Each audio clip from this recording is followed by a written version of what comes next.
He's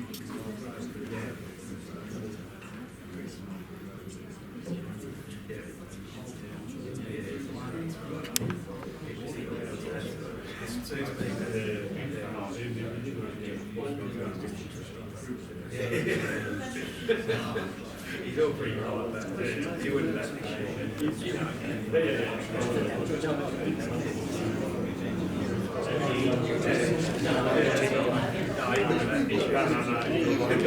Good bloke. You going to do an introduction or? Yeah, I'll just. That's right.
I can. Depends where you're going to be standing, but that's yeah, that's fine. I've got a good view of it. Yeah. Right, folks. Cool.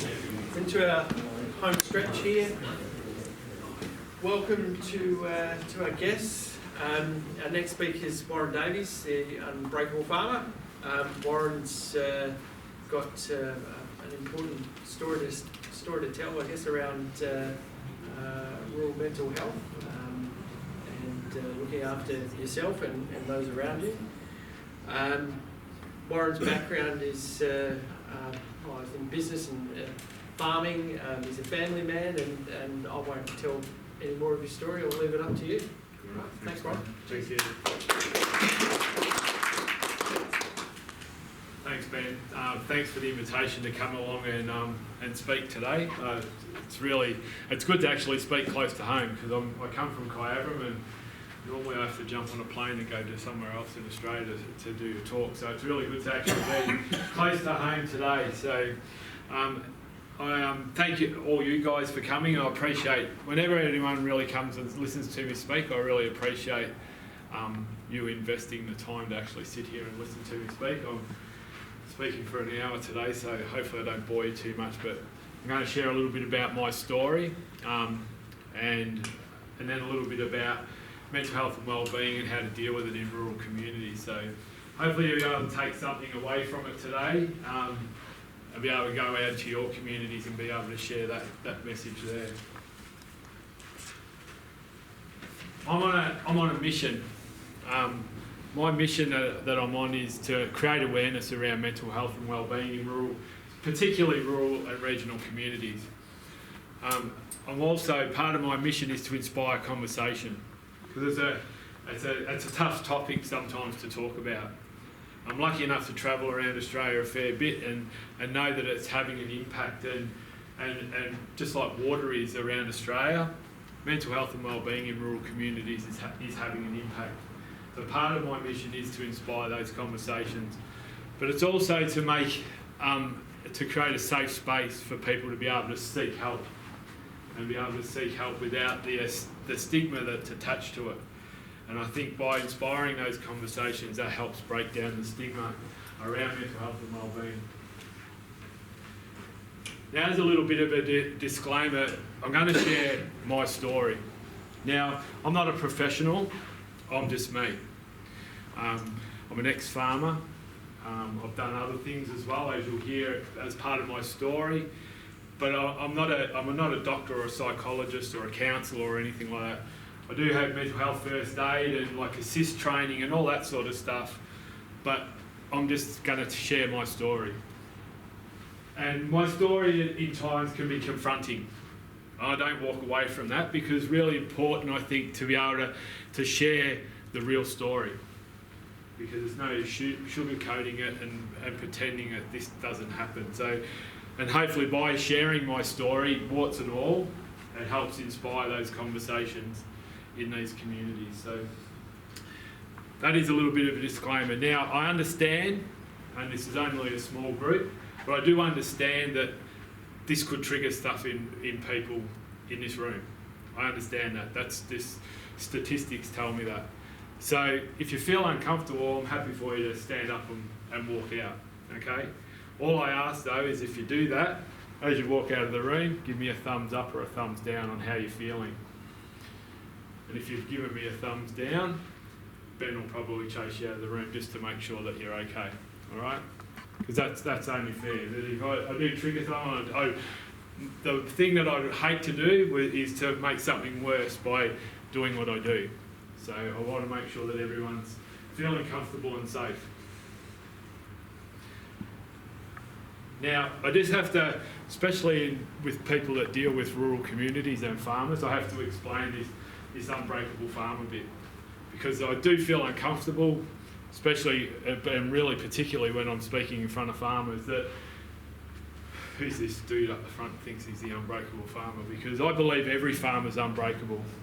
Every farmer possesses those qualities of resilience, persistence and determination that I think they're endeared by people, like their vision of a farmer. They, are able to get knocked down and get back up again and keep travelling along.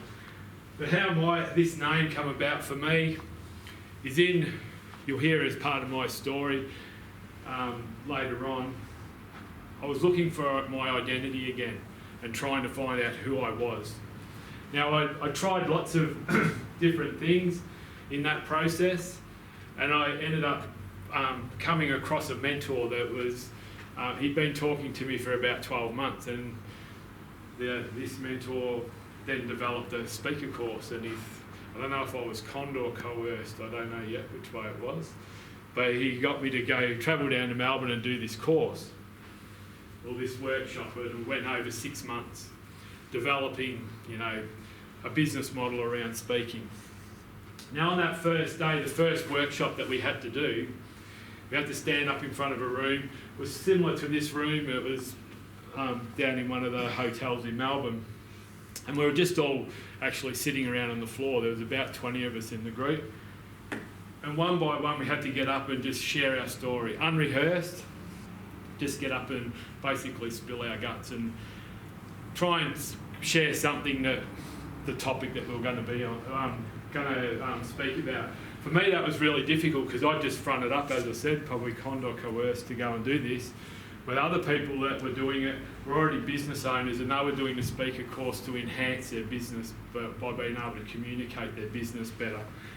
For me, I purely just went on the speaking part of it.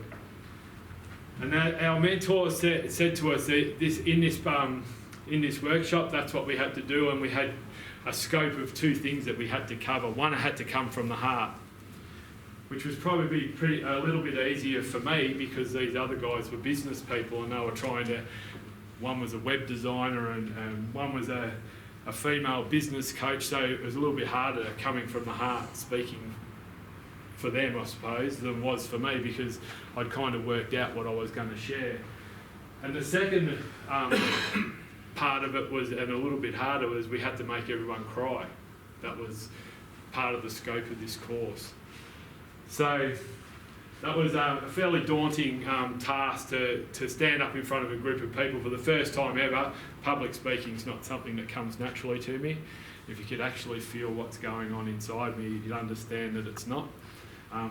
Anxiety levels always get high. Doesn't matter if I'm speaking to school kids or conferences in Queensland, it's still the same. Very nervous all the time, which is probably good, because that means I'll do a good job generally.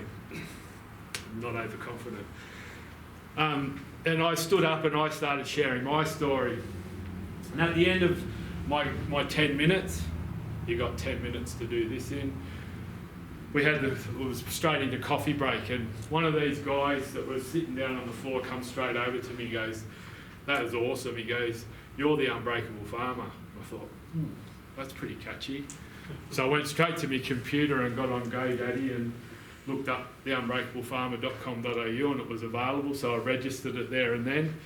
Rest is history. That's how I become the Unbreakable Farmer. It's not because I think that I'm unbreakable, and as you'll hear, it's probably I was far from it. So I did that, and after about 12 months of speaking, I was getting the odd gig here, there and everywhere. Not too many, but just slowly building. I thought I needed to be a bit more professional because I just rock up. I've generally got a banner, but I left that in my other car, so I didn't have that today. But I messaged a mate of mine from school just on Facebook and said, "I know you're a graphic designer. Is there any chance that you could knock up a logo for me?" He goes, "Oh, what do you want in it?" And I said, "Oh, look, I'm talking about farming because when I first embarked on being a speaker, I didn't talk about mental health. I didn't have the courage to actually share my story. It was more about resilience, persistence and determination and, my farming story a little bit." I said, "Look, I'll talk about farming and, the hardships and, the ups and downs and, and the knockbacks and all that sort of stuff. That's what I'm going to talk about. A bit about business, etc., etc." He goes, "Yeah," and then I said, "Look, I'm probably going to talk a little bit about mental health." He goes, "No worries." Half an hour later, he come back with this, and it proved to me that he's pretty skillful because it was a pretty short scope. But he got a couple of things wrong. One, I was a dairy farmer. Two, I never had a windmill ever on my farm. But he got the feel of being a farmer. But after 12 months of standing in front of this, I actually realised that what he nailed. And what he nailed is that you look at the farmer, and the farmer is actually looking like he's having a tough day. But then you look behind him and he's got the black dog following him. So he nailed it in one, and I didn't even realise it at the time until I'd been standing in front of it, looking back at it like this for 12 months, and then I realised, geez, he did a good job. So I put all that together and just kept pursuing this not a dream, I suppose, this passion this search of my purpose, I suppose, of becoming this speaker. Meanwhile, I still was working on farms. I was actually working on a farm right up until Christmas time. But it was getting harder and harder to fit speaking gigs on my rostered days off and here, there and everywhere with the travel that I do. So I embarked at Christmas time, as I said, fully doing this, that this is like my only job now is I get to travel around and do this. And by sharing my story, hopefully, as I said, fulfills my mission. So my story did not actually start here in the Goulburn Valley. It actually started in Melbourne. I was born and bred in Melbourne. Mum and Dad were small business owners, and growing up we moved around a fair bit. A lot actually. From business to business, living in Becker milk bars, doing all that sort of thing. For me as a kid growing up, making friends, fitting in, doing all those things didn't actually come easy for me. And I'll talk about later on in my talk about acknowledgement. There was something that I probably never acknowledged on that journey, that these little things, these little signs, I never paid any attention to. So I wasn't fitting in. I struggled with anxiety and low self-esteem at a young age. And I didn't really work that out until actually doing this speaker course and the second workshop that we did, where we had to unpack our story and see if there was any value in it worth sharing. In that process of doing that, I actually realised in hindsight I struggled with mental health challenges from about the age of 7. But there's an underlying, I suppose, theme to my story, and it's not doing anything about it. So as I was growing up and moving into new schools and new friendship groups all the time, I'd never did anything about it. That anxiety and that self-esteem, low self-esteem issues that I was struggling with, I didn't do anything about. Never went to the teachers, never went to my mum and dad, didn't talk to my mates about it, just accepted that was part of life and who I was and thought everyone was going through it. So as I got older, you know, these things will come back and bite me on the backside because I never did anything about them as it went along. And a lot of the issues that will show up later on in my story, I never did anything about either. It was when I moved to Furniture Gully in an eastern outer suburb of Melbourne to a primary school. I was actually only in grade 3, but by that stage I'd already been at 2 different schools and we had moved around a fair bit. I moved in, big school, developing suburb, there was lots of kids. I started school in the Dandenongs at Cockatoo at a small school with not many kids, so it was a big culture shock to me. Now I can remember in that part of that workshop working out that the first day at that school was probably, in hindsight, the first day I realised that I was struggling. And that happened at a first lesson, and I always love sharing this story when I talk to teacher groups, like to teachers, because it hopefully gives them a lesson of maybe I need to treat students a little bit differently if, you know, or I understand the signs. So anyway, there's a range of age groups in this group, so there's going to be someone that will put their hand up. Can anyone remember what Cuisinart rods were? Oh, geez, that's the best response I've ever had. Normally there's one hand, but that's the best. So you'll understand this story. So at Cockatoo State School, Cuisinart rods were used for one thing. Can anyone guess what that was? Hey? Nets. No. A missile being thrown at you. No, they were only used for building towers, and the best thing you could do with Cuisinart rods was get 2 boxes, pitch the one off the guy next to you, put 2 blocks, and you'd make a really good tower. For those who don't know what Cuisinart rods, they were little wooden blocks, little white one, little cube value was 1, and then I can't remember if it was purple or whatever. Orange was 10. So they ranged, and yes, they were designed for mathematical sums. So on this first day, teacher said, "You, new guy, out the front, I need you to do this sum for me with these Cuisinart rods." And I just had no idea because all I'd used them for was to build towers. And I can still remember and I can still feel it whenever I share this. I can still, you know, I get goosebumpy a little bit that, you know, all it was laughter and, you know, finger pointing and, you know, he's the dummy and all that sort of stuff, and that stuck with me for a long time. But by the time I got to grade 6 at that school, I'd worked my way up the tree. I was the head honcho. Oh, I thought I was anyway, in grade 6. I was Blue House captain, and I was the principal's pet kind of thing. I was the bell monitor. I used to take his bins out to the dump master of an afternoon. Had all the good jobs. Well, I thought they were anyway. So. And all that you know, that self-esteem and anxiety had kind of subsided, which was a good thing, and I thought I was at the top of my tree. But at the end of grade 6, Mum and Dad in their wisdom decided to send me to a Catholic boys' school.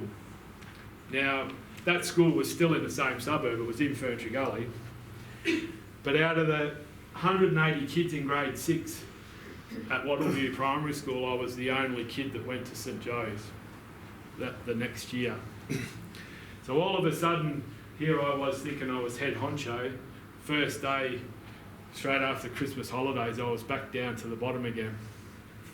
So I walked into that school and there was 1,000 kids started year 7, 1,000 boys started year 7 that year.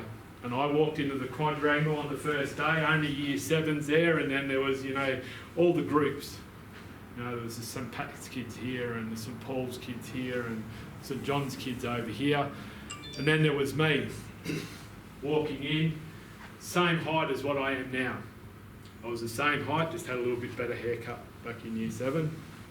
I walked in, and everyone just turned, and I could feel it, all turned and looked at me. Now, from that first day, it started. The bullying, both physical and verbal, started on that day. And all of a sudden, those underlying things that I did nothing about in grade 3 and just forgot about instantaneously just appeared. All of a sudden, become really anxious, hated going to school. I actually said to a group the other day, when I was speaking, I can still, you know how you could get a smell that you remember about a thing that really is ingrained in you, whether it's a good thing or a bad thing. The MCG has the same effect, but on the other end of the scale, I get this smell at the MCG. It's just like a tribal thing.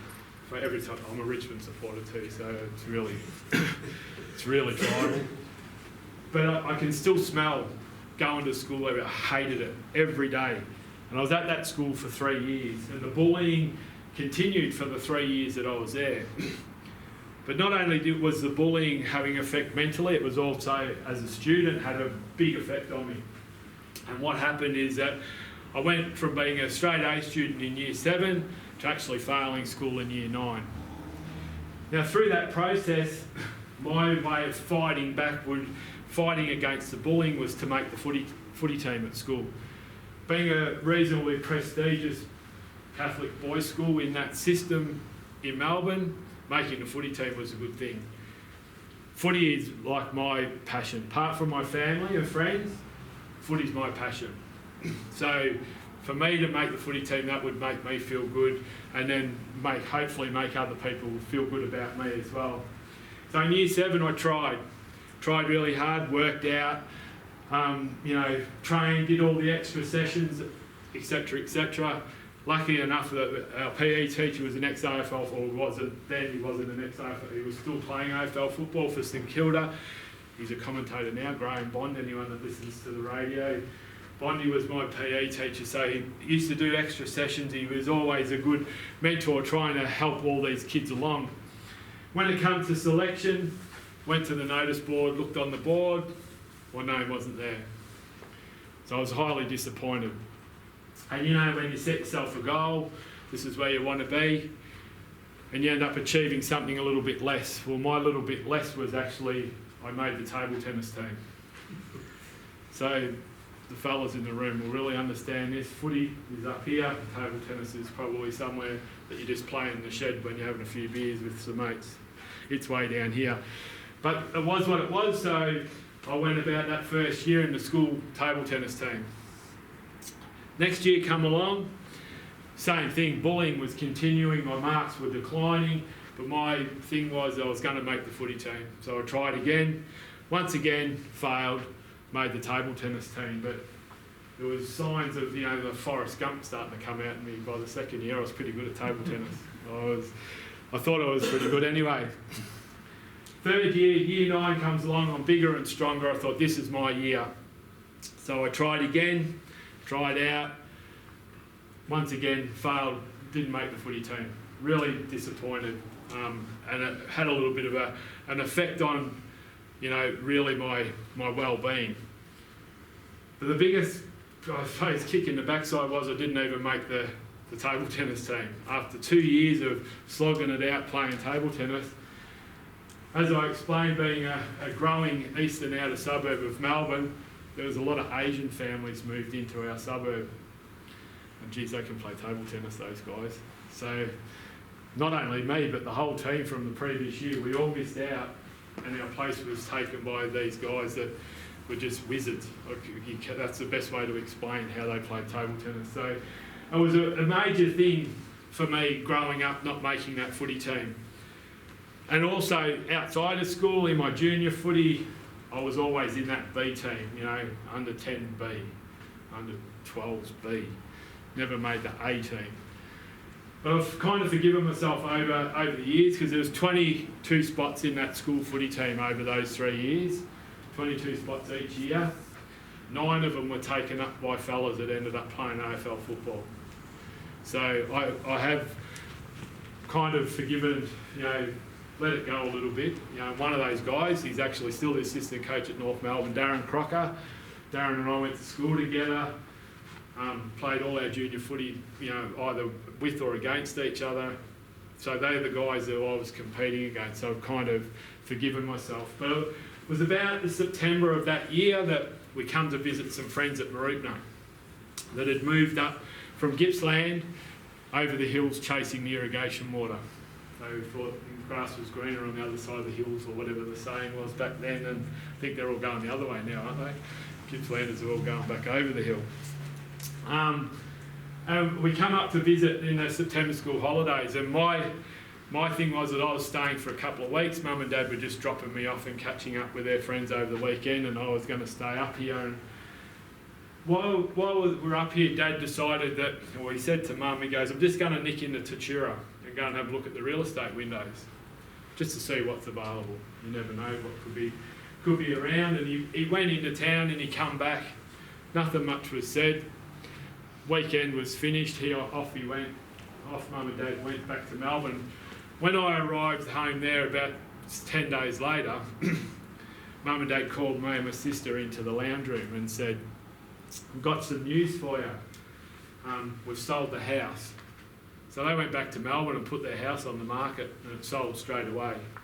And we also put the business on the market, and we've got an offer on that that looks like it's going to sell as well.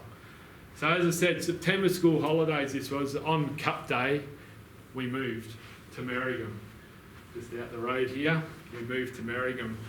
In 1982, in the middle of the drought, great time to start becoming dairy farmers. But Dad had this dream that he always wanted to be a farmer and have his own farm. So that was probably the start of me becoming a farmer. But I was obviously still at school. Now, for me, leaving Melbourne was fantastic because I seen it as a way of reinventing myself. Could leave all that crap that was going on in Melbourne, come here, no one would know me, and reinvent myself. Obviously still struggling at school though, because I was failing year 9. I still had 6 weeks left of the school year that I could redeem myself. So that's what I thought. Move to the country, I'll put my head down, my bum up, and I should be able to turn these marks around. And all the other things that come with moving to the country, like school buses. Never been on a school bus ever before. My mode of transport to school was weaving in and out of traffic down the Burwood Highway, hopefully arriving at school still alive. That was how I got to school, and all of a sudden, first day I jump on a bus for an hour with all these people that I didn't even know, but by the time that bus trip was over, I had 30 friends instantaneously. Like, it was just amazing the difference that country life was. And stepping off that bus that day, I instantaneously had 2 mates, because our friends had organised a couple of people that they knew, well, they knew a teacher at the school, to have some people to meet me and my sister as we got off the bus. One of those guys was the guy that designed my logo. He's become a lifelong friend as soon as I stepped off the bus. So me stepping off the bus at school that day, had my chest pumped out, full of confidence. I thought this has been the right move for me. So I'm going to go in there and I'm going to give it my best shot to turn the marks around and fail, and pass year 9. There was a thing that happened as I walked into that first, bit like the grade 3 incident with the Cuisinart rods. There was something that I wasn't expecting. Walking into the classroom for the first time, I walked in and we sat down. Can anyone think what happened as I walked in? It really just slapped me across the face, and it kind of caught me off guard. There was something happening in that classroom that I wasn't expecting. Can anyone guess what it might have been? Exactly right. It was a high school. And there was girls. I hadn't really seen any girls for the last 3 years, and from grade 6 to grade year 9, they do change just a little bit. So the next 6 weeks, I was actually mesmerised by this girl that sat on the opposite side of the class to me. So the next 6 weeks of that school year was a complete blur. I did fail year 9, but in the principal's wisdom, they put me up to year 10. Not having the marks to do it, but they thought, because I'd been moved around a fair bit as a kid, this will be a good positive thing for me. Moving into year 10, things didn't really improve that much. And by the time they got to the middle of the year, Mum and Dad got that phone call from the principal. We best have a discussion about this boy and what his pathway in life's going to be, because school's not it. So he's fairly honest, which was good. So we went in and had this meeting with him, and by this stage, all the good things were happening around me, but the school, I was really, that taste that or that smell that I was talking about before school was something I just didn't enjoy. So going into that principal's office that day wasn't the best experience for me. And when he sat us down, he started talking and he took control of the conversation. He said, I reckon that we need to probably investigate an apprenticeship for this boy because, academically he's not there. But obviously the principal had never took the time to wander around any of my woodwork or metalwork classes either, because being a tradie wasn't going to be that either, because I wasn't the best at woodwork or metalwork. So as we're driving home, Mum kind of fairly disappointed in me really, I suppose, said to me, well, what are you going to do with yourself? And I said, I think I might become a farmer. And she goes, you're not becoming a farmer. I said, well, why not? I said, there's plenty of work around, I could get a job. And she said, well, look, you find a job and then we'll talk about it. And if you find a good enough job, you can leave school. So those of us from the Goulburn Valley, which I know there's a few in here, everyone knows that most areas, everything's in square miles. So every night after school, I used to jump on my motorbike and I'd go around a square mile a night, just knocking on doors, driving up driveways, talking to farmers, saying, can I have a job? And it was about after 3 weeks I drove up this driveway, and I still reckon to this day I could have had one arm and one leg and the bloke still would have employed me, because 10 weeks earlier his worker had left. And so he'd been run ragged, and getting towards the end of the school year, he'd already started irrigating, he'd already done his hay, he was under the pump, calved his cows. He was knackered. So he said, yep, look, I'm willing to put you on for the school holidays, we'll see how it works out, and if you're any good, well, I'll put you on at the start, on full time at the start of the year. Mum really wanted me to do a farming apprenticeship. That was one of the things the farmer said that he wouldn't do for me. He said, I will not be able to give you an apprenticeship because I can't afford you to be off the farm for a couple of days, a week or a month or whatever it was back then. But he said, I promise you one thing, I will teach you everything that you need to know.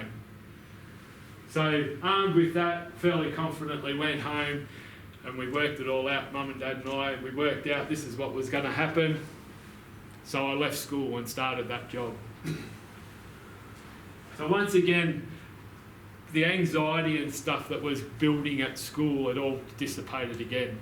I've done nothing about it, but it had just dissipated because now I was full of confidence. I'm now a 16-year-old and I'm in the workforce. So I thought I was pretty good. And fronting up that first day, I went armed with 2 pieces of advice from our friends who were farming at Maripna.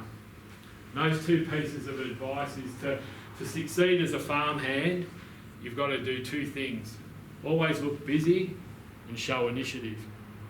So I was armed with 2 valuable pieces of advice as I walked into work that day. And so we milked the cows, and then after milking, my boss said, look, I know you know how to drive tractors and do all that sort of stuff. You go off and feed the hay, I'm going home for breakfast. Now, looking back at my farming career, I understand what happened in the next little bit, but he said, when we get back, I'll show you and show you around the farm and we'll get into the day's work. And off he went, off I went. When I got back to the dairy, he wasn't there. And I understand what had happened. He laid on the couch, put his feet up and had a snooze and didn't wake up, like all us good farmers always are renowned for doing. Because he was knackered, as I said. So I'm standing there, 10 minutes later I'm thinking, where is he? And I'm really kind of anxious about his first day at work. And the 2 pieces of advice come into my head. Always look busy and show initiative. So that's what I did. I thought, what can I do? I have to strike a blow here. I have to make it look like I know what I'm doing. So I grabbed a shovel. I went into the workshop and I sharpened it up. Nice and sharp, because I'd noticed out the front of the dairy there was a paddock of thistles. And I thought, what a great place to start. Chipping thistles will make sure, look, I've got initiative. and I'm going to always look busy if I want to chip thistles. So that's what I did. And I looked out into the paddock, and right in the far corner there was this massive thistle that probably needed a chainsaw nearly to cut it off. But it also was in a perfect spot because he had to drive back down the road up to the dairy past that corner of the paddock, so he'd notice straight away that I've chipped that thistle. So I walked down there full of confidence, got the shovel, leant back on the shovel, went bang, chipped it off. Directly underneath that thistle was the 3-inch water delivery line to the farm. So as I said, he taught me everything I needed to know, this farmer. That day I learned to become a plumber. I learnt to weld, I learnt to fence, I learnt to fix tractors, I learnt to look after cows, all the same way, by trial and error.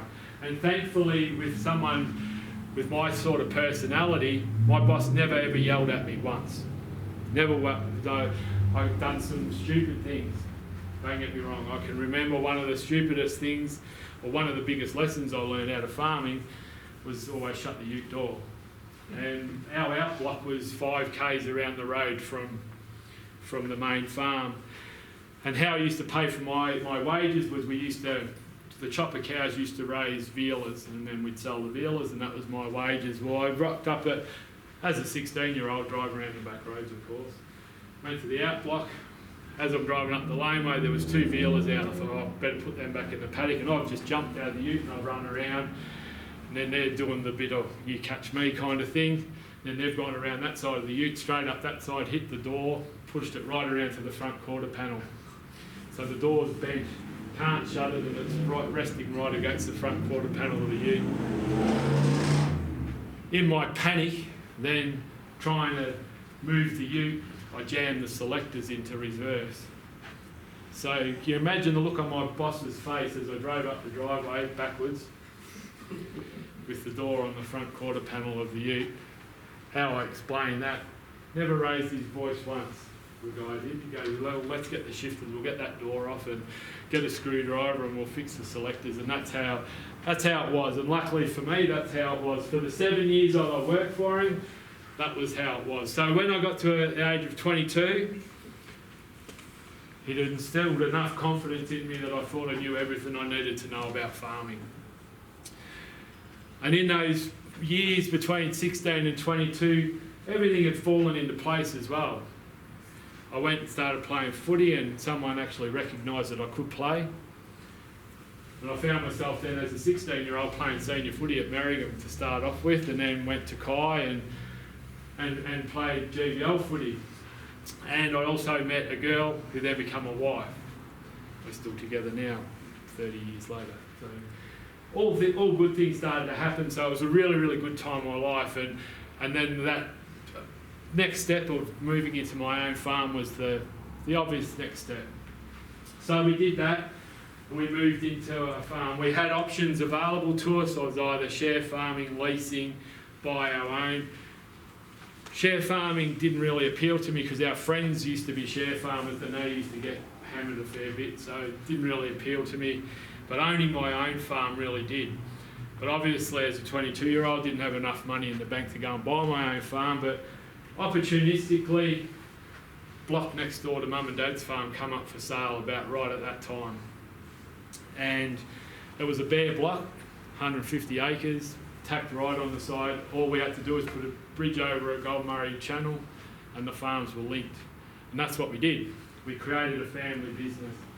And we went into that business full of confidence that, or really happy with myself that that's where I'd got to. And moving into that business, knowing I was, even though I was naive as a 22-year-old thinking I knew everything, I knew I was going into business with Mum and Dad.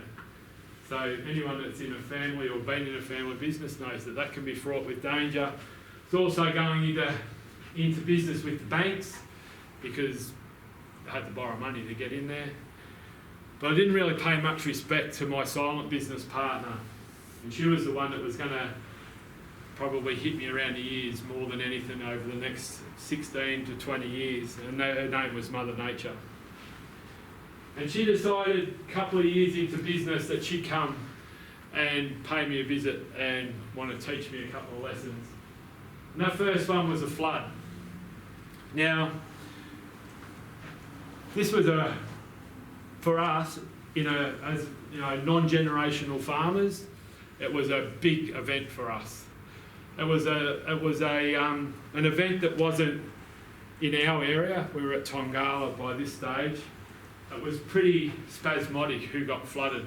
Shepparton, I know, got flooded. Benalla got flooded. But we were the only farm basically in our road that got flooded.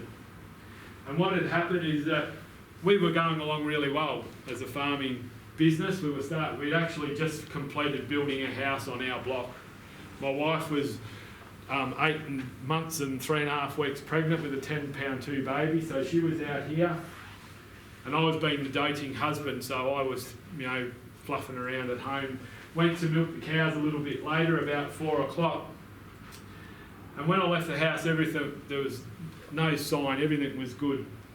But it was the year that, we'd had a fair bit of rain. There was rain in the hills, the rivers were full, which it was like that this year, but it's not. And we were on the intersection of 2 Gold Murray drainage channels. And what happened between 4 o'clock and 5:30 is that I got a phone call from my wife in our newly built house, said, "You better come home." Or it was not a phone call. She come roaring down to the dairy and said, "You better get home. There's water coming up through the shower." So not ideal for a brand new house, but you had water coming up through the shower. So I raced home, sorted all that out, and we had water around our house. But by the time I got back to the dairy, this had happened. And from fence line to fence line, we were completely underwater, anything from ankle deep to waist deep water. Now, this happened on October the 5th. So our cows were about to hit peak production. We had all our sub and our hay ready to cut. I'd already irrigated twice. And this happened. And it stayed there for 3.5 weeks. Anyone that's been in a flood knows what happens to pasture after it's been underwater for a week, let alone 3.5 weeks. When it receded, it was like a lunar landscape, and the smell was, it was terrible. But over those few weeks, it taught me lots of good lessons as well. It taught me about being resilient and bouncing back from adversity or an adverse situation. It taught me some real skills about being a farmer too, because I actually fed cows on a road for 3 weeks because I had nowhere else to put them. So it was taught us a lot of things, but it did have a major financial impact on us. And as I said, not being generational farmers, it was a real kick in the guts. But for me at the same time, those underlying issues that I'd never dealt with as a kid kind of reared their head a little bit. And it started this journey that's lasted until today. It's still an ongoing journey. And that's my mental health journey. And I talk about my mental health as like a spiral. And when this flood, in obviously the first few days, it was all go, go, go. How can we keep things ticking along? Not much about myself. But there was this little spiral started above my head. And that's the start of this journey. And once again, because you're busy in your business, I was working on my business and forgot about me. And didn't do enough work on myself to keep things going. So that little spiral just slowly just kept going over the next few years. But it didn't really have much impact on me or the business. And how I explain that in a talk that I do to kids at school is in a matrix. And where my dot was sitting, I was like a high-functioning alcoholic at that stage. Not that I was abusing alcohol, but my mental illness was, I was still able to function really highly. But my mental health was, the dot was way down in the bottom quadrant. So I was really struggling with my mental health and well-being. And I'd been diagnosed with mental illness, with depression and anxiety at that stage. But I never did anything about it again, because I was able to get up the next morning and do my job. Didn't have a broken arm, didn't have a broken leg, so I just went about my job. It wasn't until a couple of years later that the next thing come along, the next hurdle in our business. And this is the best picture I could ever find to try and explain what happened. It was a family breakup on the farm, and things got to breaking point. between my mum and dad and me and my wife. And it all come about is I wanted to go one direction, Dad wanted to go in another, and it just started this big fight. And one of the things that I live by a lot is my values, and my number one value is family. It's way up here. Money comes somewhere down here, but family's really high. So when this happened, it had a major effect on me. That spiral became really quick, or it really quickened up. Our options here were not too many. It was either we packed up and sold and moved into something better. If I was a financial counsellor now and offering advice to someone, that's what I should have done. We should have packed up and re-established ourselves doing, but we didn't. I was hell-bent on being this farmer. So I decided that I'd buy Mum and Dad out of the farm. And with that, took on $1 million worth of debt. Now, $1 million doesn't sound like that much, especially when I've been up in Queensland talking to big broadacre farmers up there, and I think they carry that in their ashtray in their ute sometimes, so some of those blokes, but it's not much money, but in the context of my enterprise, it was a lot. Plus the debt that I already had. But I was really confident in my skills that I'd be able to get myself through it. And so we bought Mum and Dad out of the farm, and we went about a 10-year plan. My wife and I, we sat down with our advisors and set out on this 10-year plan. And we were kicking goals. We were really humming along, doing everything right, making sure that we were pushing the envelope, but we were getting the job done. And then good old Mother Nature come along again, and the drought come along. And this really had a big impact on us. This picture here was taken about 18 months into the drought. It's actually the same paddock of the picture before in the flood. This picture was taken in the middle of July. Our cows had just started calving. This girl up here, she just calved. There's her calf there. That girl never got up. And that had a big impact on me, because my job as a farmer was to look after them girls. If I looked after them, they looked after me. But we were in this plan of how we were working, and a water breaker played a big part in our plan, which was not a negative thing, that's a good thing. Because we sat down with our advisors, worked out how much dry matter we were going to grow for the rest of the year with the water we had remaining, and then worked out at the current water price how much dry matter we could buy in if we sold our water, and it was a no-brainer. We sold our water and we bought hay in and we fed a lot of our cows, and we were going along really well.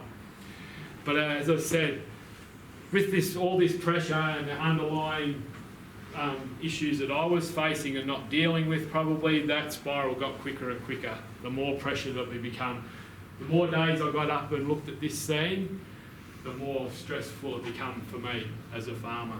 And I started spiralling out of control because I couldn't do my job properly, my job that I knew that I had to do. I was lucky enough though, football still played a big part in my life, and my wife, to her credit, let me use that as an outlet. And it was actually on the footy field when I realised that I was in real trouble with my mental health for the first time, because what had happened is I had gone from that table tennis player to actually coaching footy up here, and I was coaching footy at a club, or I was assistant coach at a club, and we were playing against a club that I'd coached a couple of years earlier, and all my mates still played for that club. So it was a big game. I've never walked away from the identification, or whatever you want to call it, that I do suffer a little bit from white line fever. But what happened on that day was totally out of character. What happened is me and my best mate were playing against each other, highly competitive blokes. Our backyard cricket rule book's about this thick, because every time there's a contested rule, another page goes in. So we're really competitive. And I still to this day can't remember what he said. But to put it in context, my best mate, he was my best man in my wedding actually, he's a hairdresser. Kind of a bit of an oxymoron for me, but I blame him for my haircut that I've got these days. And I said something, he said something to me and I said something back, which was probably you're a hairdresser or something like that.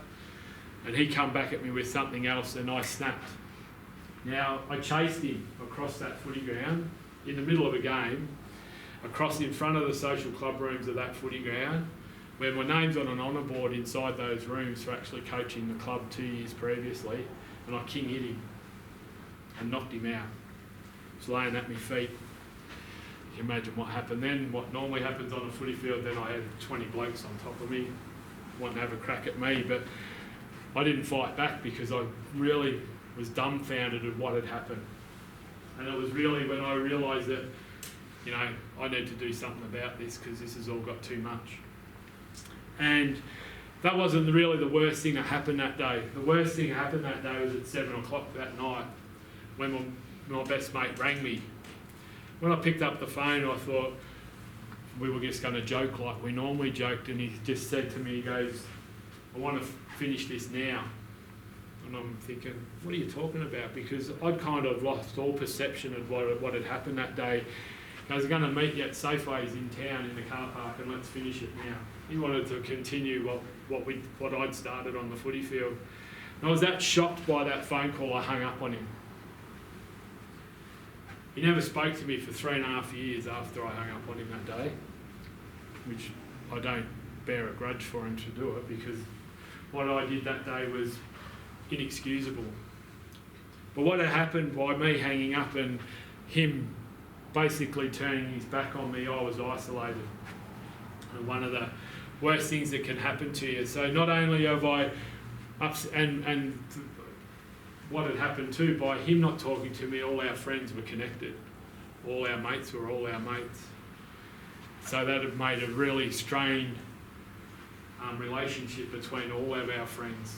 So we were basically, my wife and I, with our growing little family that we had, we were a little bit isolated at that stage. And that was a really, really hard thing for me. And then with everything else on piling in on top with the drought, going into more debt, you know, just trying to continue to fight our way through the drought, it got to a stage where I couldn't really see a way out. I got to a really, really dark place. I'd spiralled that much out of control because not that I was talking to people, but I didn't have any mates to talk to. I wasn't talking to my wife about what was going on with me because she was going through it as well. I didn't want to burden her with it. But I got to a stage where I'd had enough.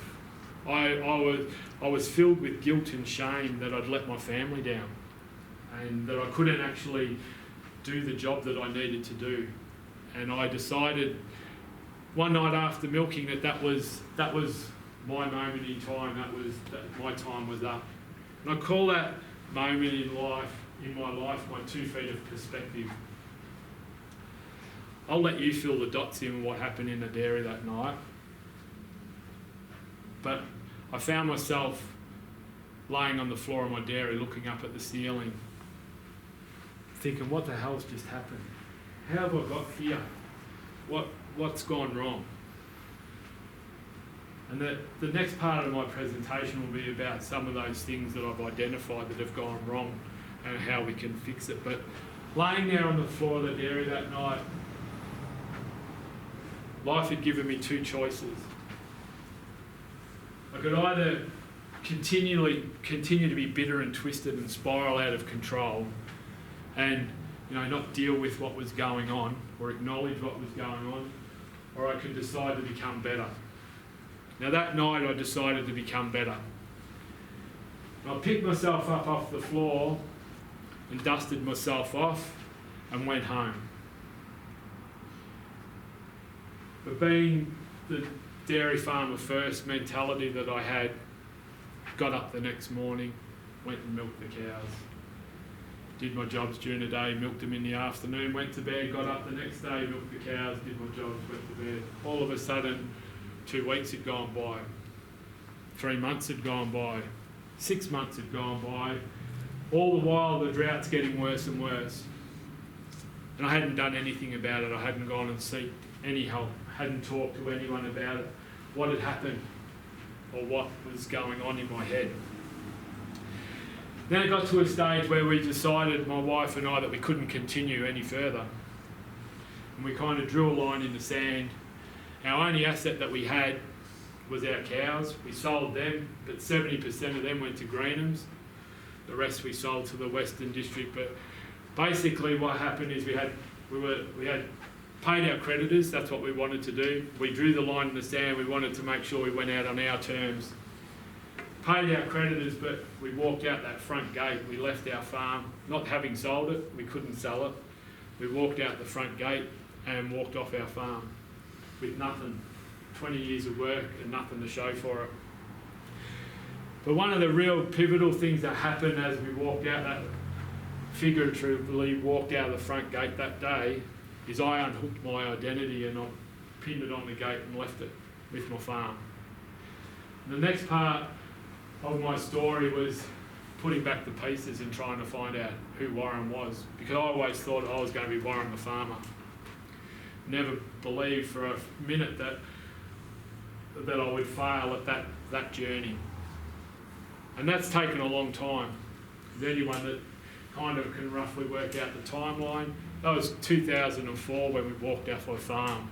It's now 2019 and I'm probably in the last 18 months actually worked out who I am and what my purpose in life is again.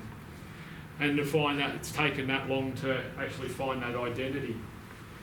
And I've struggled with all those years is trying to come to terms with who I am and accept my mental illness and accept what depression does and anxiety does. And then that kind of sent me on this journey of, what can I do next? And I have tried lots of things. I was worked in real estate here in Shepparton for 3 years.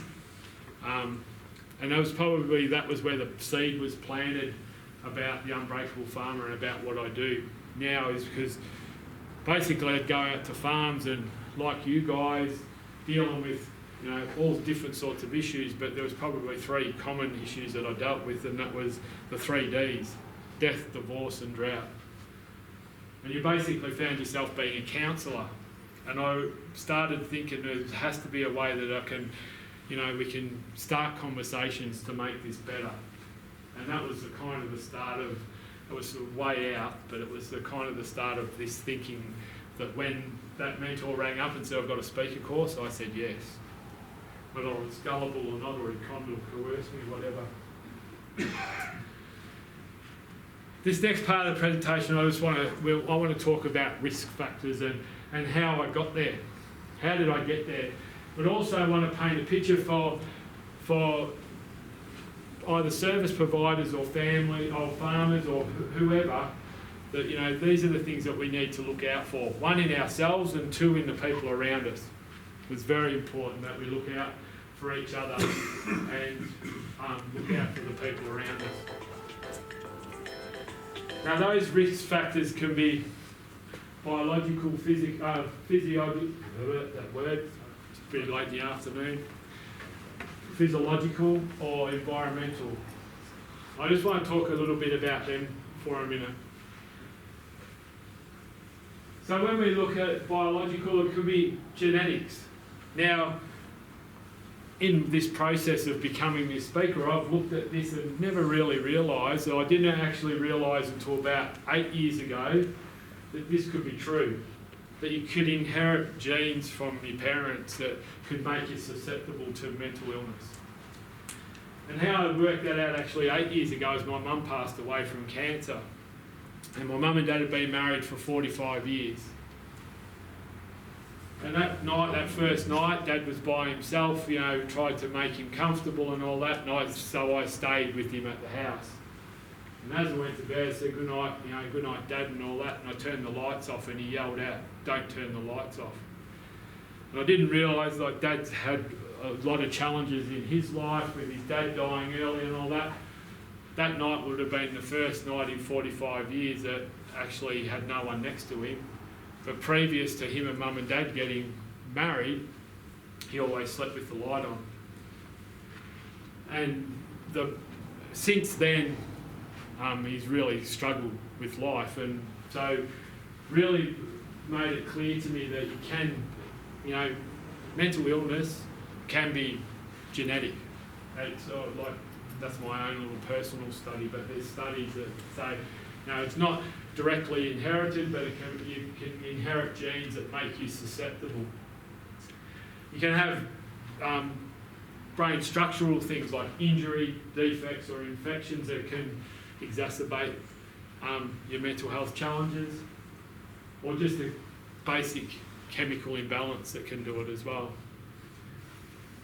I really never put a pinpoint on what it is for me, because the tablets that the doctor gave me when I first went to the doctor, being that dairy farmer, I walked home from the doctor's, walked in at 3:30, put them on the fridge, went and milked the cows, got up the next morning, went and milked the cows. All of a sudden, 2 weeks later, I look on the fridge and I hadn't even had one of them. When I did start taking them, they made me feel crooked than I was, so I thought, that doctor doesn't know what he's talking about, so I never went back to him again, where now I know that it was probably just a dosage thing. So mine could be a myriad of those three things all put together. Physiological issues can be like trauma, loss. One of the things that really exacerbated that spiral with me was I already knew I'd lost the farm before I actually walked out that front gate. And that had a really major impact on me. Also, like cognitive factors like how you perceive things, how I was perceiving what was going on, and how I was feeling, and my personality. That's why I always share that early years part of my story, is that it could have just been my makeup. And this mightn't be everyone, but I know from travelling around Australia that my story resonates with lots of people, because it's not just me. My story's not unique. There's lots of people going through what I went through, so it can be all these things. But if we can understand a little bit about what mental illness is, we're better prepared to help people. And then it could be environmental, it could be chronic stress. And that's one of the things that was interesting when Ben invited me in for the last little bit of your session about the Murray-Darling Basin Plan. As I said, I've travelled around Australia from the top to the bottom of the basin, and know that the stress that people are under, and not just farmers but the service providers. So chronic stress at work can play a big factor in this as well. And I'll share a little bit about what we've got to do to look after ourselves as well as I finish off the presentation. It can also be like low quality of life, like you can be living in poverty. You can be facing discrimination, whether it's ethnic or whether it's your sexual orientation or whatever. Discrimination can have a really big impact on your mental health. And stigma plays a big part, and it did play a big part with me. Stigma, the ability to speak out about how you're feeling about your emotions, and the stigma is attached to that, played a big part in my journey as well. Relationship issues, of course, can play a big part, and that does, I know, in farming and rural communities, that the pressure that people are under is we're seeing a lot of relationship breakdowns, which is playing a big part in the mental health of that community. And substance abuse, drug and alcohol, alcohol plays a big part in mental health challenges, which then leads to drug abuse as well. Not always, but sometimes does, which causes then a bigger issue. So what are the signs and the symptoms, or what are you looking out for? And this can be what you're looking out for in yourself, because I'll talk about checking in a little bit in a minute, about checking in with yourself, but this can be the people around you or the people that you're dealing with on a daily basis. What do we look out for? Because it's not an easy thing sometimes to pick. Because one of the things that I did really well was wear a mask. So no one actually knew what was going on with me. As I said, I was running a business, and I was working hard at it, so I was probably really high functioning, but my mental illness was really strong. So where I sat on the matrix was like polar opposites, but that was the mask that I was wearing. I was hiding it really well from everybody. It wasn't until last week actually where I stood up at our local footy club and I had a couple of mates in the room. And we've been mates forever, never realised the impact my mental health had on me as a person. And it was a bit of an eye-opener to them that they mightn't have been able to pick up these signs. And it's one of the things there's a couple of things that make me really passionate about what I do, and I love speaking at footy clubs. One of them is, what do you reckon that day when I knocked my best mate out on the footy field, what was the first thing that was said to me as I walked off the footy ground? What did you do that for? No, that's what should have been said. A pat on the arse and said, geez, that was a good punch. Well done, rah, rah, all this rah, rah stuff. And it made me really aware once I started doing this work that that's not the conversation we needed to have. And I still reckon to this day, if someone had to come up to me and put their arm around me and go like, we know, white line fever and everything aside, that's way out of character. Are you okay? Have a conversation with me about how I was feeling. I reckon I would have opened up that day and started sharing how I was feeling. And who would have known that by that happening might have circumvented what happened in the dairy that night. I don't know. But I know that conversation wasn't had, and it would have been a vital conversation. Everyone knew it was my best mate. Like, it's just not what you do. So what are the signs we're looking for? Am I running on time? No idea, mate. As I said, I'll just keep going until we get started. Yeah, it's all the cows coming. So the signs and symptoms can be physical, behavioural, or psychological. Physical signs are the loss of energy. And look, this is, I get asked this question a lot, is what signs are we looking for? But it's how long's a piece of string? Because everyone's different. Everyone wears a different mask too.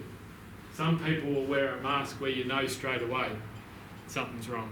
Some people will be like me, where you wear a mask where you wouldn't pick it. But having conversations, which I'll talk about in a minute, is vital to be able to tease that out or slowly remove that mask. Change in sleep patterns. Obviously, people that you're dealing with, you can't pick this, but in yourself you can. And I know when I get to, like as I said, I'm living with this still today, but I understand it. I understand the strategies that I've got to put in place to make sure that I stay well. So if I notice myself change of sleep pattern, except when you're watching Steve Smith hit another 100, that's a different whole kettle of fish. Change of sleep pattern when you're restless, or you go to bed, you feel like you wake up the next morning, you feel like you haven't slept.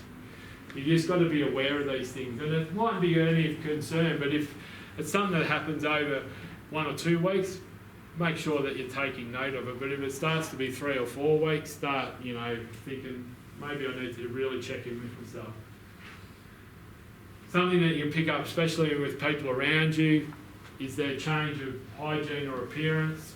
So if someone's normally clean cut and everything, and all of a sudden they've got a real shaggy beard, and they're not doing it to raise money, or they haven't had a haircut, or just they just don't look like they normally are. That's one of those subtle signs that you can pick up on. Weight loss or weight gain. I know myself, that's one of my triggers that I know if I'm putting on a lot of weight, start checking in with myself, because I know that I'm eating for a reason. It's generally to self-medicate. So what else is going on? What else do I have to check off the list to make sure that I'm travelling okay? The change in eating habits, well, that's tied together. That's me. All of a sudden I'm eating a lot of rubbish, drinking lots of coffee, doing all that just to try and keep on top of where I am. Unconsciously doing that, but then I have to consciously really pin myself back and say, righto, what's going on here? Why am I doing that? And chronic pain can also play a part. Because going back to that footy year where I hit my best mate, it was my worst ever year of football.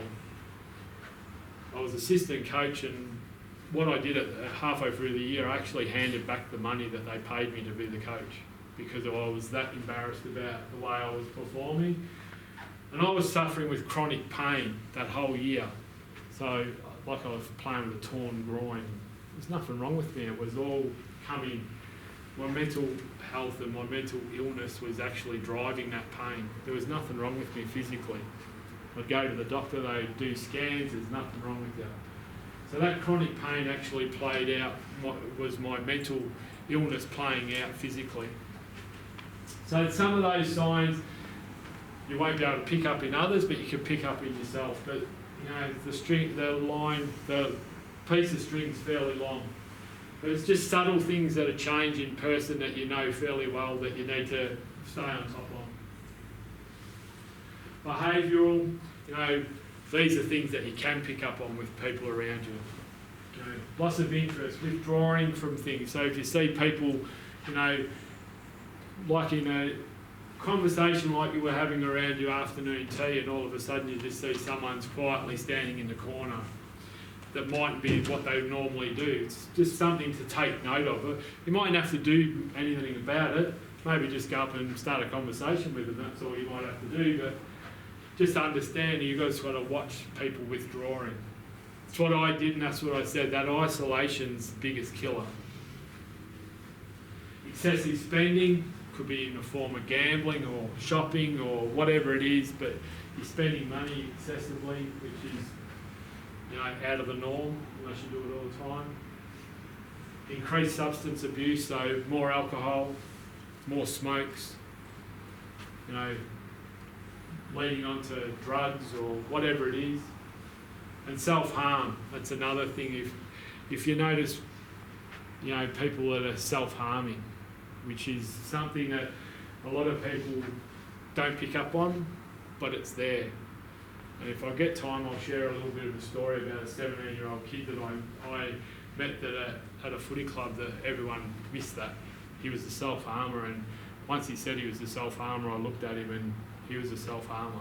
People just missed that sign. How can I help? Well, you can help by opening up conversations. Simple conversations. They don't have to be direct. You know, the Are You OK campaign, it's good. It starts that conversation. The only problem I find with Are You OK is if I ask each and every one of you, are you OK? What are you going to tell me? Yeah. So we've got to learn, and we've got to be able to educate ourselves how to engage in open-ended conversation where yes isn't the answer. You'll get a more longer answer, or you've got to learn to ask better questions. The biggest thing that you can do for someone that you do open those conversations up is listen and then support. That might be all you need to do. Listen and support. Nothing else needs to happen apart from that. But if you are concerned about people or yourself, and this goes up for yourself as well, open up a conversation with yourself. Listen to yourself. Support yourself, and if you do need help, get it. Someone that you're talking to that you're concerned about, make sure they get their help. Support them get that help. With yourself, there's 3 steps that there's 3 stages to self-help. Okay? First is around awareness. Awareness and understanding about your emotions. Understand how you normally operate. Understand your emotions. Identify them and try and control them. For me, don't hit your best mate on the footy field. Understand that, my emotions were way out of whack.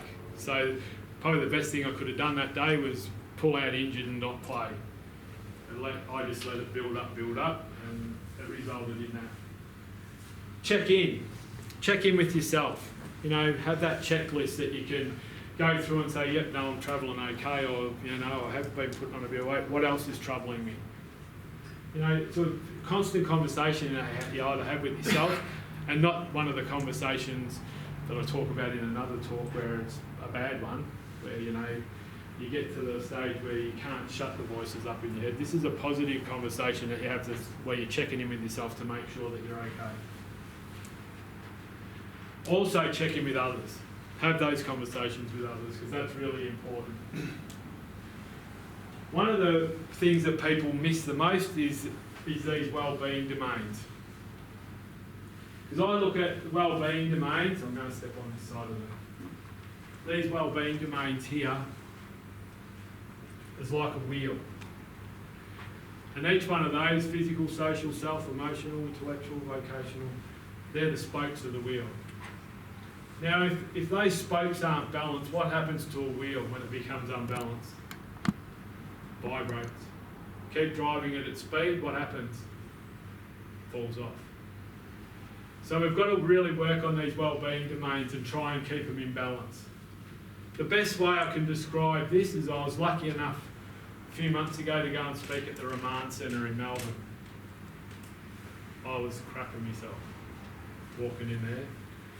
But I was talking to a transitional unit. There was 25 prisoners.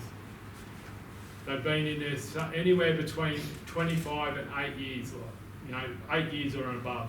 But there was a guy that'd been in for 25 years, and they were either 8 months out or between 8 and 2 months out of getting released. And as I stood up the front of the room, this guy walked in, and they told me a bit about him. He walked in and he had like a gym shirt on, and he had tattoos like this. And he was the guy that had been in for 25 years. And I reckon for 25 years, he'd just done this every day. I ain't seen arms on a bloke like it. He walked up, similar to this, it was a setup exactly like this, and he sat right in the middle like that. But he sat like this, leaning back in his chair, and he just sat there and he stared straight down, so I was really uncomfortable, so I was kind of walking to the side so he couldn't see me, but he just liked that. And I thought, he's not listening to a thing I'm saying, he's just here because they told him to be here. Anyway, at the end, during the thing we did this, and a good exercise as part of a check-in is this one.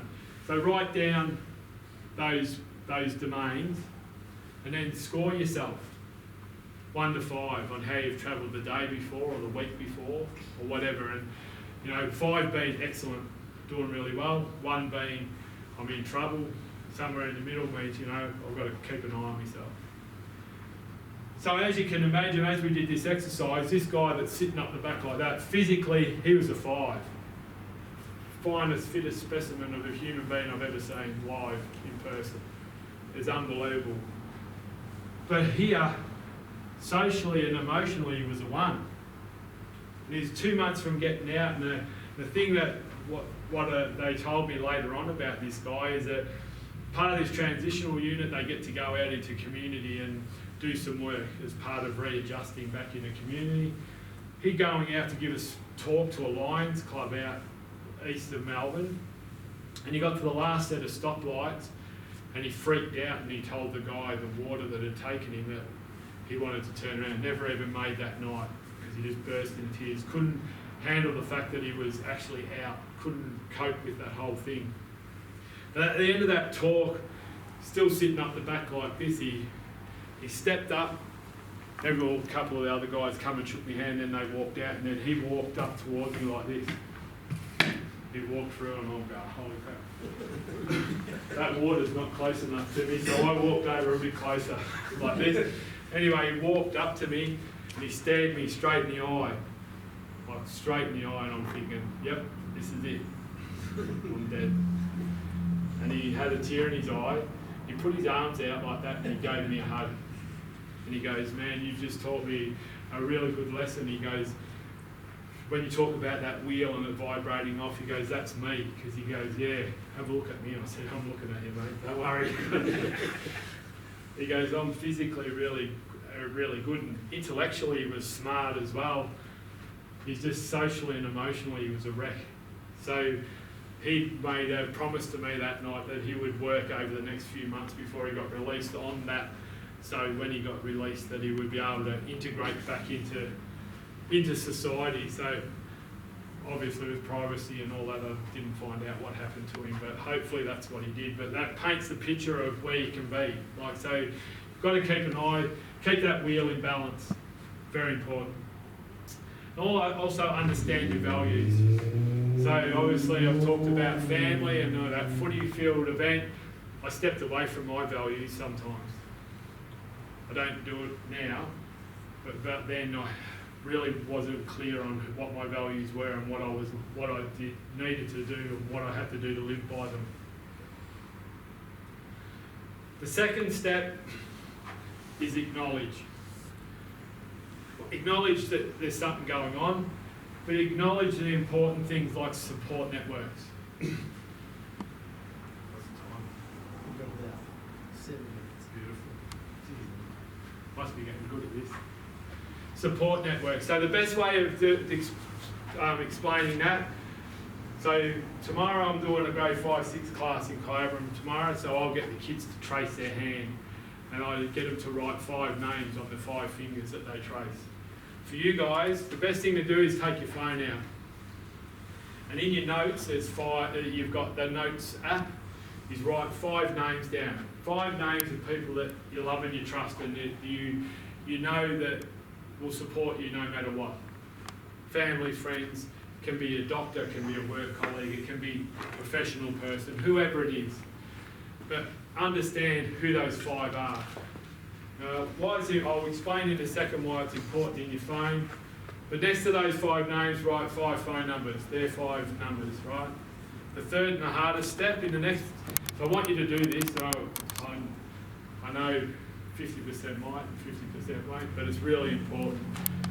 The third and the hardest step is then ring those 5 people and say, and use me as an excuse if you like. I was listening to this guy speaking Shepherd and he said we have to do this. Ring them up and say, you're part of my support network. And if you let me return the favour, I'll be part of yours. That creates a whole network of support around you. Okay. Reason that's important, in Melbourne, did a corporate event. Only reason I know this is we did a follow-up event 6 months later. The CEO of that company, very good mask wearer. Because 3 weeks after we were there the first time, we did that exercise. She drove home from work that night, drove into her garage, door come down, and she was like me in the dairy. She couldn't see her way out. So what she did is she pulled out her phone and started writing a note to her 14-year-old daughter, explaining, her how she was feeling and that she was sorry that she was going to leave her, etc., etc.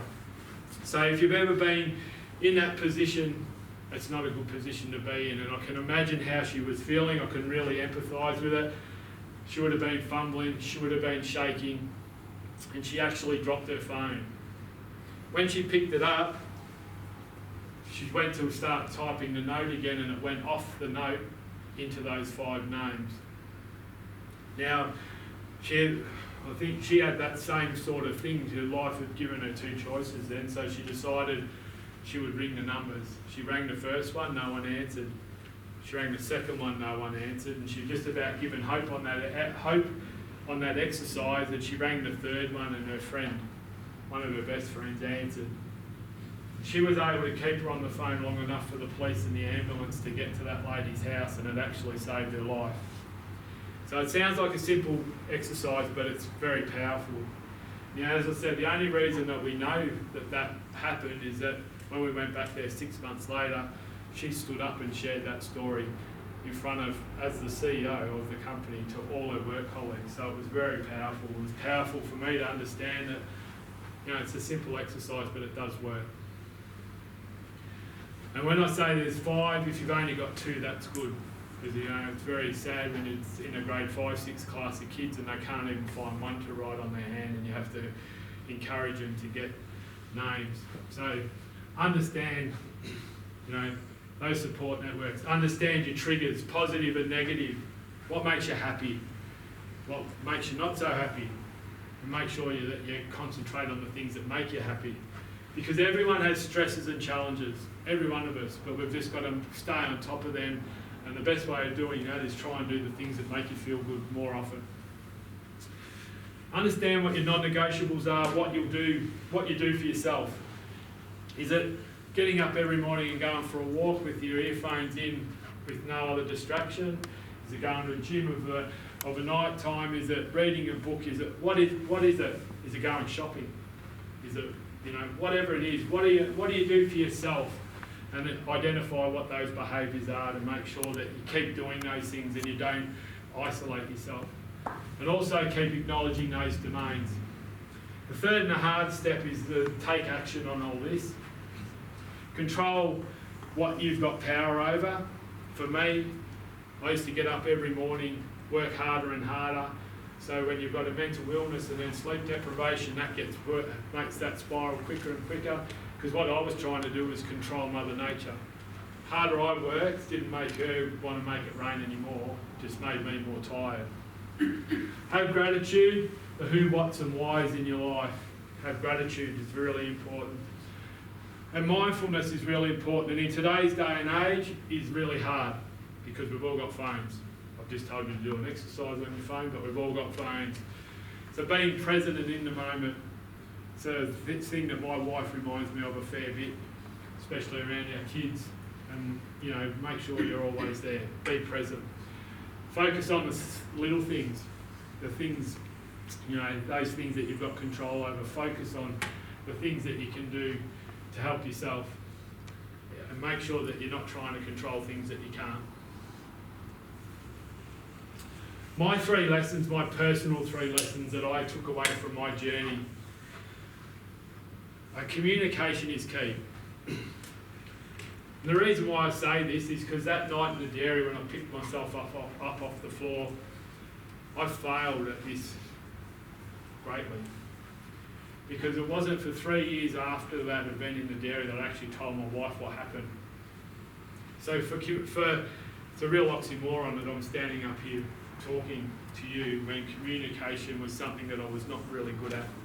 Communication is vital. Okay, and these 3 lessons that I'm going to share with you are universal. It can be business, it can be relationships, it can be your mental health, it can be whatever it is. They're universal. Communication is key. Staying connected is vitally important. That day after I hit my best mate on the footy field, I stopped playing footy. Then I stopped becoming the president of the kinder committee. Then I stopped going to social events. Then I stopped going to family birthdays. All of a sudden I just found myself me. I was disconnected from everybody, and that was one of my biggest downfalls. So stay connected. Make sure that you understand the vital importance of your community. And your community can be a group like this, can be your family group, it can be your sporting club, whatever it is to you, stay connected. And seek support. Seek support at every occasion. If you feel, even if it's the littlest thing, make sure that you go and seek support. And that can be by tapping into your support network. It might be any more than that, just having a conversation and a cuppa with someone.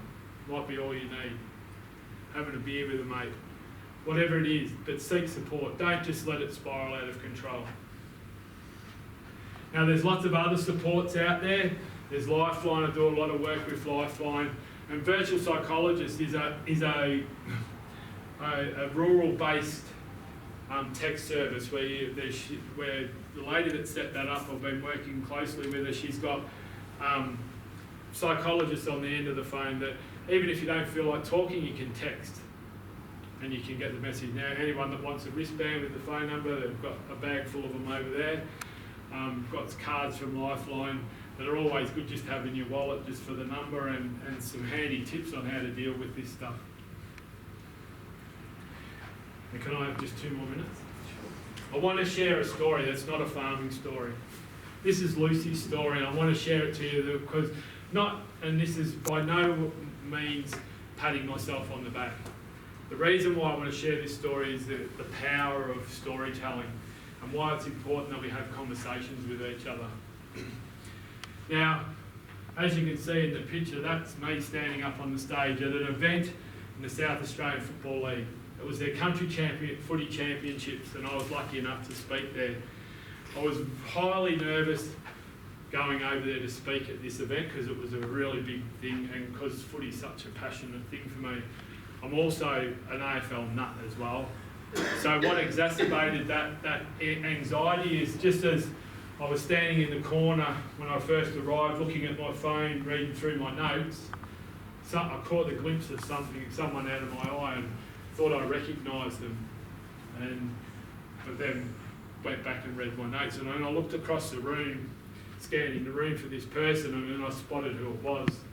That person was Tony Modra. So anyone that knows AFL football, Tony was a big deal back in his day.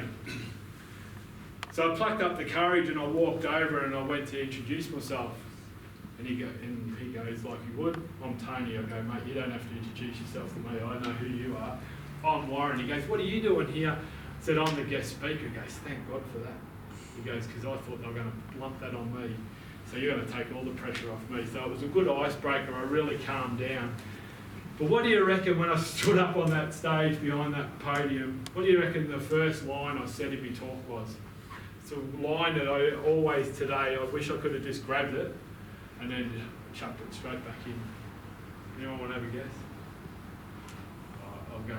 I said, I made a public announcement.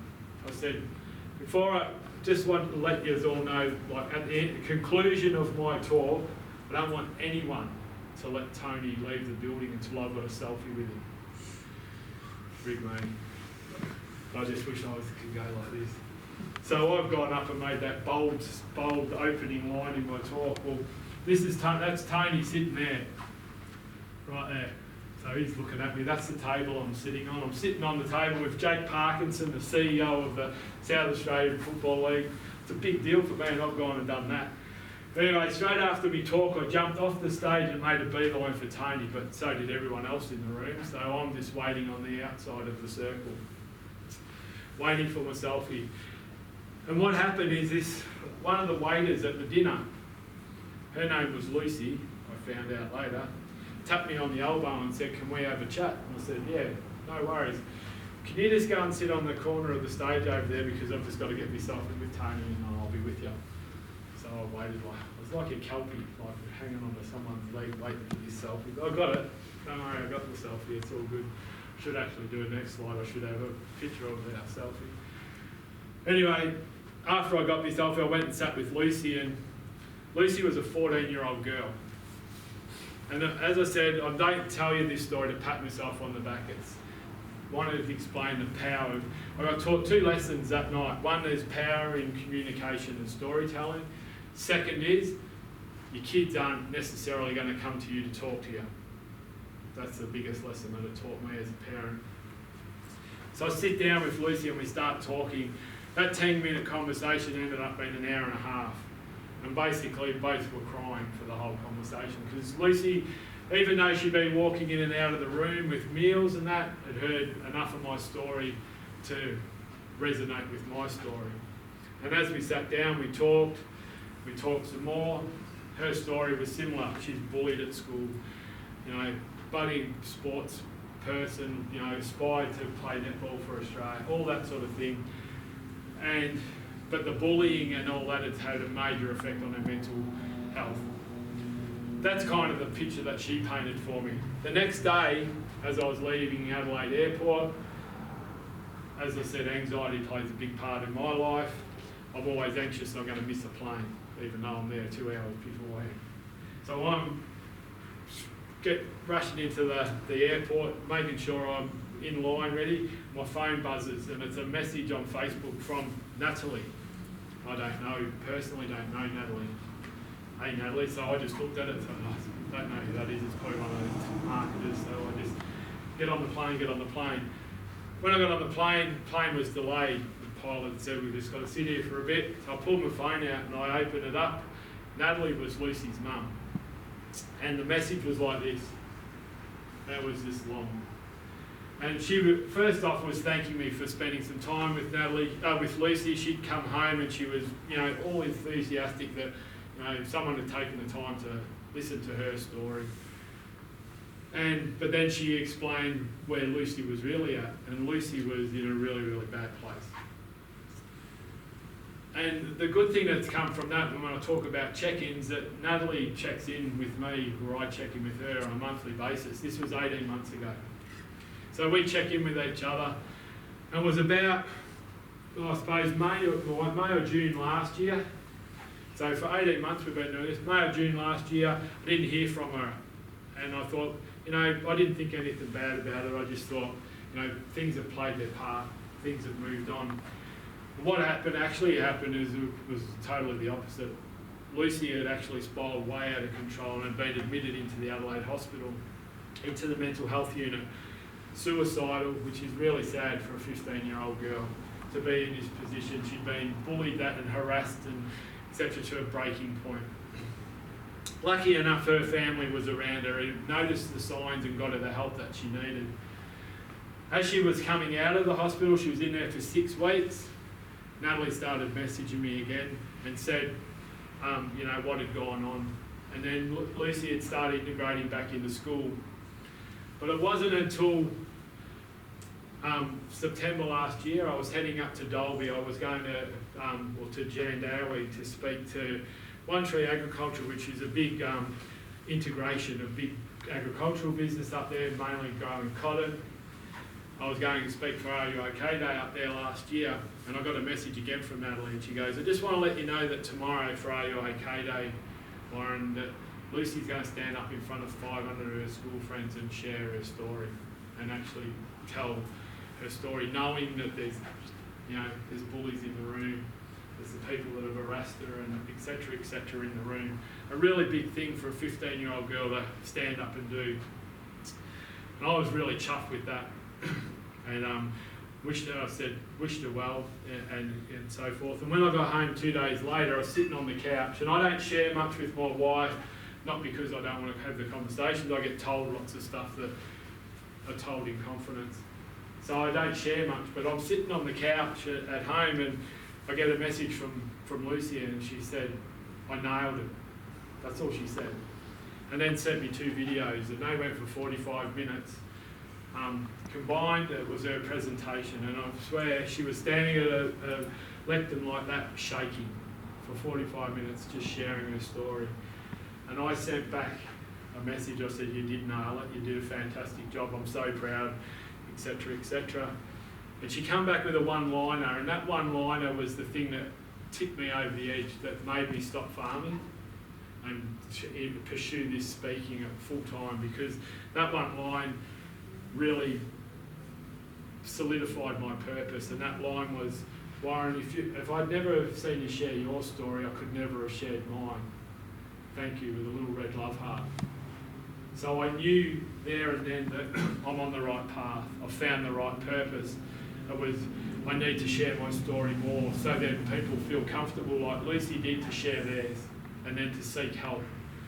But the most important thing that happened after Lucy sharing her story, the next day at school, 10 kids went to the school counsellor that had never been there ever before. So that's the power of when we have these conversations with people or share bits of our own story, is that Lucy paid my story forward by sharing hers. 10 kids then paid Lucy's story forward by going and seeking help. I don't know what's happened after that, but that whole ripple effect is really important, and that's when I knew that I was on the right track. Just want to leave you with one quote. The greatest act of courage is to be and to own all of who you are, without apology, without excuses, without masks, to cover the truth. Take ownership and be the difference in someone's life, and that starts with yours. Once you've been the difference in your own life, then you can help others. Okay? Thanks for listening to me. I know I've waffled on for a bit, but I hope you've got something out of it. The most important thing that I hope from my talks is that you take some little bit that resonated with you back to your community, back to your family, and start those conversations. So thank you very much. Thank you.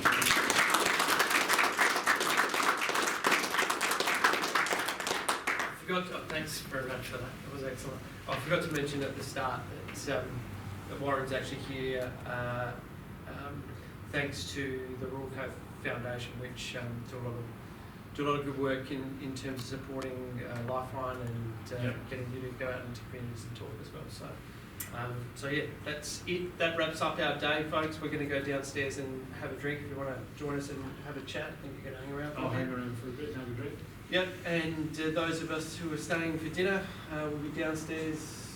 Tables booked from 6:30. There we go. Excellent. All right. Thanks very much, folks. Cheers. Thanks, Ben. Thanks, Ben.